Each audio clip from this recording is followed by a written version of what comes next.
Hi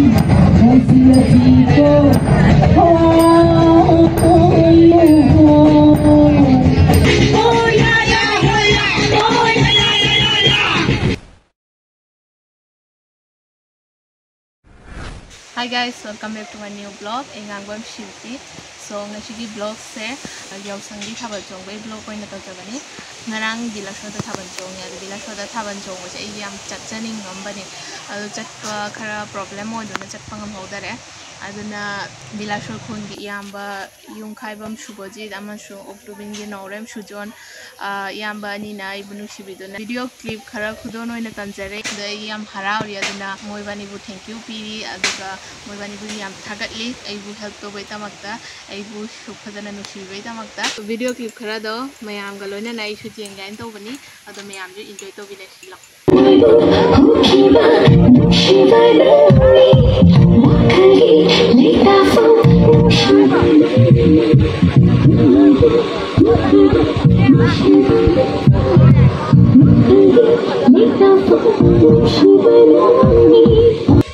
Hello everyone. Ngak makha da ko gi thabal chong ma horani. Apan da gi lakat ba ma'am lak biro.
Mobile ama kanama yauri mobile ama phangge ko committee ta lai re oi mobile de ki chapcha ba praman pira ga aga committee ki mage de ki mobile de lo pe ani mobile ki mapu phangge mobile de singa re abal jombo ki mayaira ni ya macam tin tawri gano pasaba ha je khoi pramukh so ko jo pamanga kani aduna mayam jo abal jombo ki mayaira लगा ले दिखलो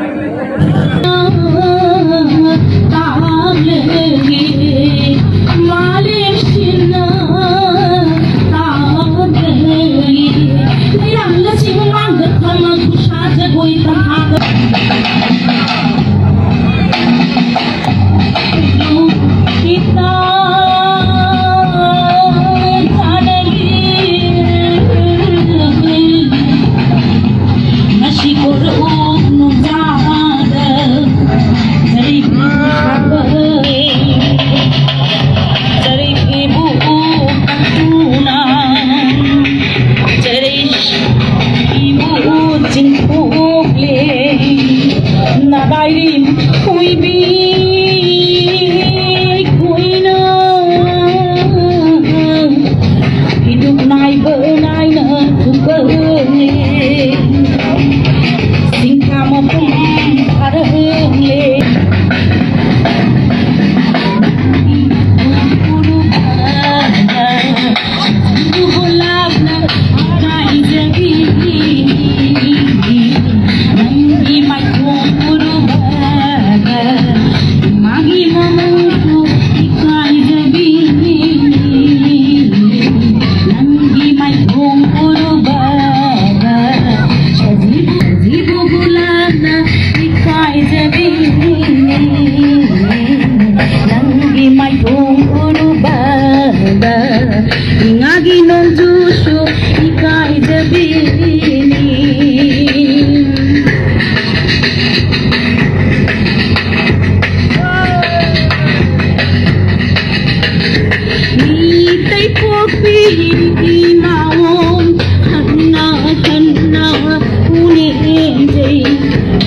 Hãy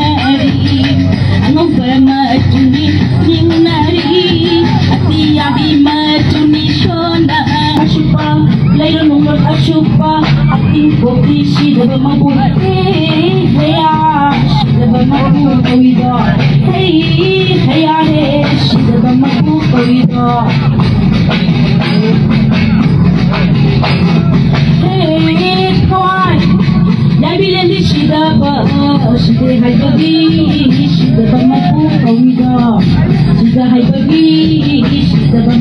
Mì Gõ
để không bỏ lỡ những video hấp dẫn.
ado video se yamna su nungaire cha su loire jibu thabal jong be sidi chake ana khalli ado mathang da blog to jar ko da thabal gi blog da ai su thabal jong ko da jawrakani ado